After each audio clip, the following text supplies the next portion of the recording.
Hello, fight fans, and welcome to the Combat Challenge podcast. My guest is Stephen Hooper, a professional MMA athlete who just competed on Cagewarriors 1-2-0 against Mike Figlak. Steve, thank you so much for joining us so soon, my brother. Yeah, no worries. Happy to be back on the show. Brother Steve, your fight with Mike Figlak. Before the fight, what did you know about Mike and what was the game plan for him? Well, looking at Mike's last two fights, I know he'd won by knockout, so I was expecting some very heavy hands.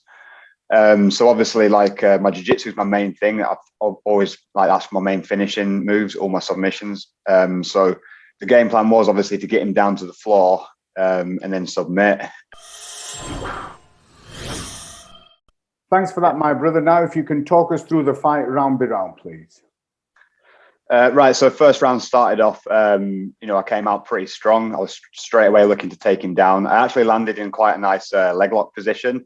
I had the purchase for a split second, but I wasn't able to capitalize on it. So I carried on with the takedowns. I tripped him up a couple of times, but I just couldn't secure that top position. He did a good job of getting away.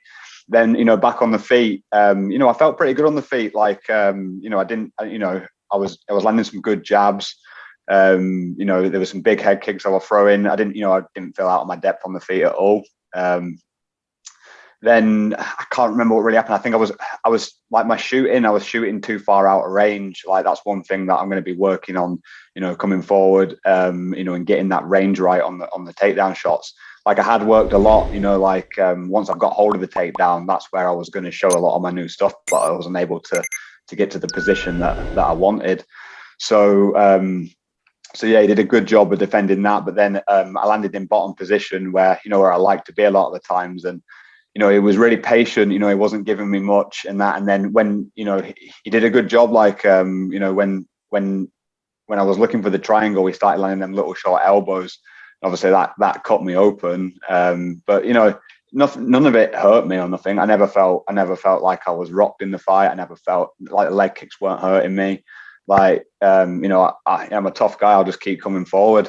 Then second round, I watching it back, it's kind of frustrating to watch because I can see myself getting impatient and just walking forward. And he was on the back foot the entire time. I expected him to be more coming forward as well. But, he got on the back foot and started doing something similar to when I fought Anthony O'Connor. He did a good job on the back foot. And that's something that I'll be looking to improve on, in future fights.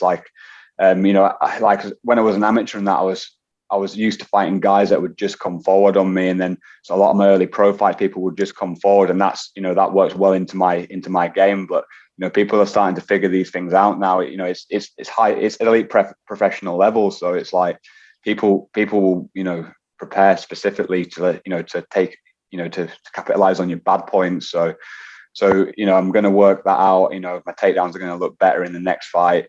And I'll be more patient on the striking next time, and I'll pick my shots better. But I've had a year out. I not by choice. I'm normally an active guy, so it's just one of them really. I'm if I can get another fight soon, I'll be happy with that, and I'll just keep I'll keep competing as much as possible. Now, at the end of the second round, if you talk us through what happened then. Yeah, so I remember in the second round, I could see a lot of blood coming out, but I didn't feel hurt. I felt fine. And then at the end of the second round, there's a doctor next to me, speaking to the referee about my cut, and then I've got Matt on one side, giving me the advice I need for the third round, and that's why I was trying to listen more to Matt. And then next minute, I just seen the referee waving his arms, and I didn't think it was that bad of a cut, to be fair. But then when I seen the picture after, I can kind of understand, why they stop it. It's, respect to the medical team at Cagewarriors. They always do a fantastic job. And, I'm not one to argue about that. I understand the rules and that. And if, they need to stop it because, fighter safety or whatever, then, so be it. But in future, I'm gonna have to, keep my hands up higher. Not let the cuts get worse and that, and just capitalize on it next time. And what treatment did you have to receive for that cut? I've had 7 stitches put in. Like they did it straight away, which was really good. I was straight in the medical room. They put the iodine on it, so it doesn't get infected, and then they stitched it up straight away. And they've done I don't know if you can see it there, but they've done a really good job. I think it'll be one of them where it heals up, and you probably won't be able to see the scar at all. I've had cuts in training before. I've never been cut in a fight before, but in training I've had a few cuts, and they've always healed up really well, where you can barely see the scar. So.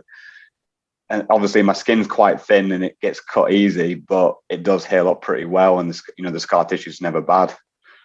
Now, for yourself, what's the plans moving forward? First of all, you're going to have to take a bit of time out and work around that injury. And then what's your plans moving forward? Well, the doctor said try to avoid head contact for 3 weeks. So I'll have my stitches out probably Thursday or Friday this week. Then it'll be like another 2 weeks of just, massaging vitamin E cream into it, vitamin E oil, just making sure that it heals best as possible, avoiding, anything that could open it up again.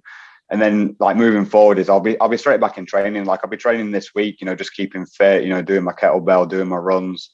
I don't want to lose my fitness at all. So, and then I want to fight again as soon as possible. I like being an active fighter. I perform best when I'm able to be more active. Normally, even if I've not been fighting regular because I couldn't get fights or whatever, I've always done jiu-jitsu tournaments, at least 2 a month. So, but, with the pandemic and everything, I've not been able to compete jiu-jitsu. So for me, I just want to get active again.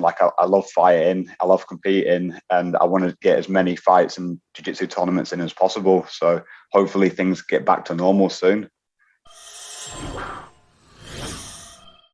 Steve, thank you so much for sharing and breaking down that fight for us, which you only had a couple of days ago. And I look forward to having you on future podcasts, my friend.